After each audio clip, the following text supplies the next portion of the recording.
So finally lockup season 2 का winner decide हो गया है और टफ कंपटीशन शिवांगी जोशी और श्रेया कालरा के बीच होने के बावजूद Shreya Kalra finally got the first position ever. So yes, you heard the right. Lockup season 2 got its final winner and she is none other than Shreya Kalra. And yes, finally सबसे ज़्यादा वोटों के साथ Shreya Kalra got its final Lockup 2 winner. इसे कहते हैं कि घमंड का चकना चूर होना. Shivangi Joshi once said in the show कि हम तुमको देख लेंगे, तुम जैसी घटिया औरत ये शो जीत ही नहीं सकती.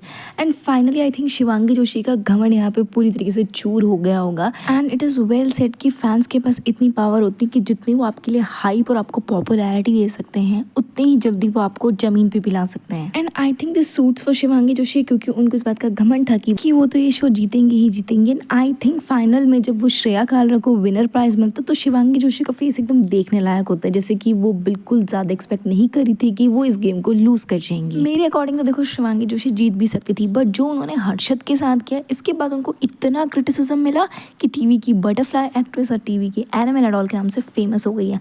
हालांकि शिवांगी जोशी ने अपना लुक पे बिल्कुल एना मैना डॉल के अकॉर्डिंग रखा था, बट उनको फैंस ने स्टार्टिंग में बहुत ज़्यादा पसंद किया. लेटर उनकी जो हर्षद के साथ उन्होंने जो चीट किया, that totally disappoint the fans और आई थिंक उनकी टीआरपी इसी वजह से गिरी है. सो अब फाइनलिस्ट ना होकर के वो एक रनर अप रही हैं. शिवांगी जोशी की हर पोस्ट के नीचे उनके नेगेटिव कॉमेंट्स देखो, फैंस उनके बारे में इतनी गंदी गंदी बातें कर रहे हैं. इस पर शिवांगी जोशी की बहन शीतल जोशी हर दूसरे दिन की वीडियो बना करके अपनी बहन के लिए सफाई दे रही है. अकॉर्डिंग टू मी हर्षद ने उनका टाइम टू टाइम सपोर्ट किया था. कई बार उन्होंने ये चीज़ दिखाई भी है कि तुम वहाँ पे हार आई थी बट मैंने तुमको सपोर्ट किया.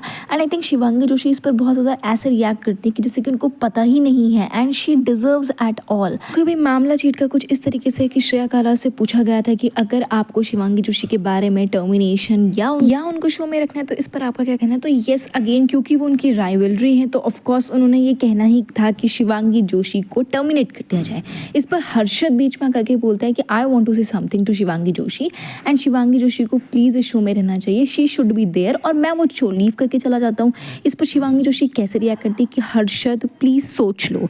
आई मीन व्हाट सोच लो यार. हर्षद ने ये बोला कि मैं शो लीव करके चला जाता हूँ, बट शिवांगी जोशी ने एक बार भी नहीं बोला कि हर्षद नहीं तुम यहीं रुको मैं चली जाती हूँ. इंस्टेड शी सेड हर्षद सोच लो. I mean what does this mean कि सोच लो. अगर तुमको इतनी ही प्रॉब्लम है, अगर तुम्हें सीरियसली अपने फ्रेंड की जेन्युइन केयर है तो तुमको शो छोड़ के चले जाना चाहिए ना. बट तुम ऐसे बोल दो कि हर्षद प्लीज़ सोच लो, हर्षद डोंट डू दिस. यार ये इतनी तरीके सिंपैथी नेगेटिव टाइप की फीलिंग दिखाने की कोई ज़रूरत नहीं है. इसी चलते शिवांगी जोशी को सबसे ज़्यादा हेटेड मिल रहा है. फैंस उनके लिए इतनी गंदी गंदी कमेंट्स कर रहे हैं दैट द पर्सन जो आपको इतना सपोर्ट कर रहा है आपने लास्ट मोमेंट पे उसका स्टैंड तक नहीं लिया just for your selfish reason.